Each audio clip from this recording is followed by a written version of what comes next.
Mimi ndio nilifanywa propaganda. Pkosing alikuja, sio akalete bunduki, akapatia watu, alikuja na ndege yake. Mimi nimeumia mheshimiwa Duale. Na mimi sikuleta. Mimi nilikuja na amani. Na mimi ni mtu amani na mbona. Hata mara kwetu tunaishi hapa wanajua kama ingekuwa mheshimiwa Pkosing, ile ng'ombe yao ndani kutoa somo hawangekuwa hapa Kabushi leo. Kama ingekuwa mimi ni mtu amani Duale. Lakini siasa kidogo hii watu wanafanya siasa. Pkosing. Hiyo siasa kidogo ya pesa 8 mimi nataka amani. Na wenye nataka hiyo siasa tutakutana 27. Ndio wataniona mimi nani. Hii si kufanyana siasa. Hiyo watu waziri wanataka mimi na mheshimiwa rais tukosane. Na mimi nataka niambie hao leo waende wajue mimi siwezi kukosana na mheshimiwa RUTO. Let them now know today. Hatuwezi kukosana. Na huko mbele huko. Tunachunga ng'ombe kidogo sasa hivi. Ng'ombe. Huko mbele. Saa 9 saa 10 tuko pamoja. Wani hiyo nini? Unajua hakuna siwezi kufanya propaganda kama nimekuja mambo ya amani. Watu wako na siasa pesa 8 kidogo. Afanya watu siasa pesa 8.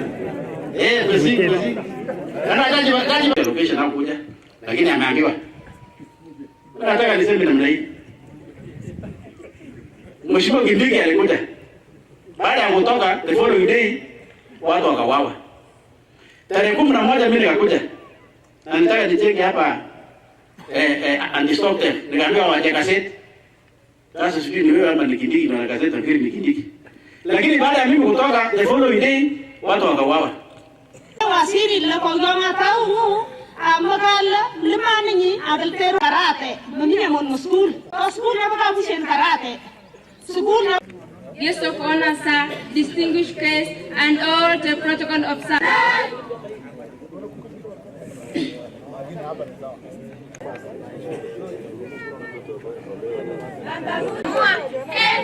Kenya. Mimi ni kabila gani? Sasa nimeamua Kenya.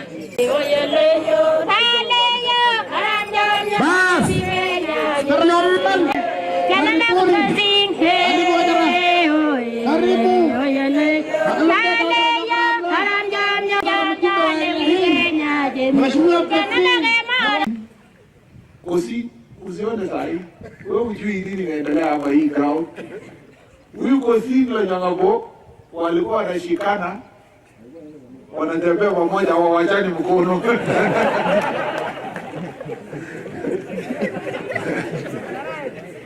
Unajua hii dunia. Anyway, wacha hapo. Takuja kusema. Mimi nataka kusema namna hii ni kuonyesha sura ya uongozi au viongozi wote hapa. Nilipigia simu mheshimiwa Pkosing juzi, nikamwambia kuna mkutano, twende nyumbani. Hakufikiria mara mbili, akaniambia ni sawa. Nikapigia gavana namna hiyo, alikuwa ofisi yangu kwa mambo mengine ya maendeleo tulikuwa tunapanga, akaita wenzake, tumekuja pamoja. Huyu rafiki yetu Profesa Nyang'abo. Tulimaliza hiyo maneno kitambo, akakuja akapanga na rais akafanya yeye akuwe mkubwa ya maji. Sasa sisi tunaambia yeye fanya maji kwanza huko yote saa hii. Wakati huko lipu fanya mambo ya maji kwa hiyo. Mimi tunakutana baada ya election. Ya kitu ya kwanza aliponipata tu akuja ofisi yangu nikiwa waziri.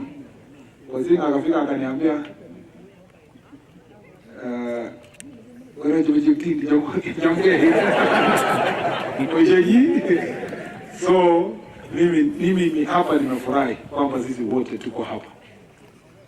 Kitu ya kwanza tumefanya, ukiona hiyo watu wanacheka wanakaa pamoja, wamekuja pamoja.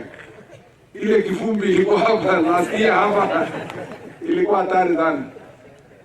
Mimi nilikuwa nikikuja hapa Pkosing na wacha kila kitu anafanya. Anaenda Facebook kuangalia ile maneno nimesema. Hata ngoje niende nipige town amelala. Sasa kulikuwa na kitu wanasema hapa. Wanasema wewe ngaina. So nikamwambia Pkosing, kati ya mimi na wewe